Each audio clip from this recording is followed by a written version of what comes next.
মা, তুমি এখানে চা বেচতেছো? তুমি আমারে আর কত কষ্ট দিবে? আমার বউ আমারে বললো চা বিক্রি করতেছে। আমি এই কথা শোনার পরে নিজেরা সামলা রাখতে পারি না। আমি এই জন্য তোমাকে নিতে আসছি। আমি থাকতে তুমি এত কেন কষ্ট করো? ভিক্ষা করো, চা বিক্রি করো, এত কষ্ট দরকার কি তোমার?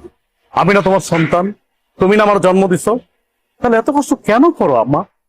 বাবারে, কিছু কিছু কষ্ট সন্তানের ভালোবাসার জন্য করতে হয়। আমি চাই নাই ভালোবাসা, আমি শুধু চাই তুমি আমার পাশে থাকবা, সবসময় আমার পাশে থাকবা। তুমি পিছিয়ে কি করছো না করছো আমি সব ভুলে গেছি। তুমি আমাকে মাফ করে এখন তুমি আমার সাথে চলো, আমার বাসায় থাকবা, চলো।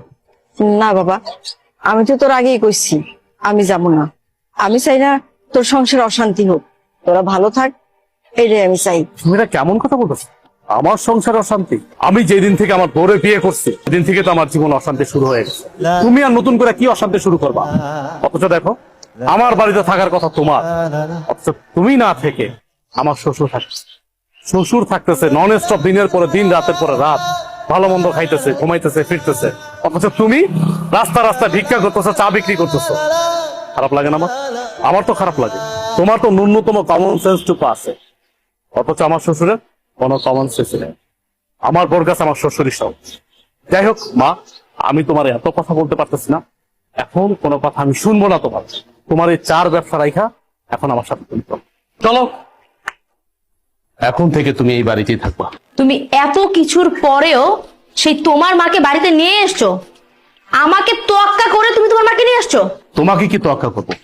কি তোয়াক্কা করবো তোমাকে? আমি এই সংসারটা চালাই, আমি ইনকাম করি, আমি পাঁচতলায় বসে এসির বাতাস খাবো, আর আমার মা রাস্তা রাস্তা চা বিক্রি করবে, ভিক্ষা করবে, সে গাছের নিচে থাকবে। দেখো, এই সংসারটা আমার, এই সংসারটা আমি মেনটেন করি, তাই আমি যা বলবো তাই হবে। আমি তোমার মাকে নিয়ে থাকবো না এই বাড়িতে। কে কার সাথে থাকবে বা না থাকবে এটা একান্ত ডিসাইড করব আমি। তুমি ডিসাইড করার কে? কে তুমি? কে তুমি বলো? আমি কে মানে? আমি তোমার বউ। এই বাড়িটা আমার, আর এই সংসারটাও আমার।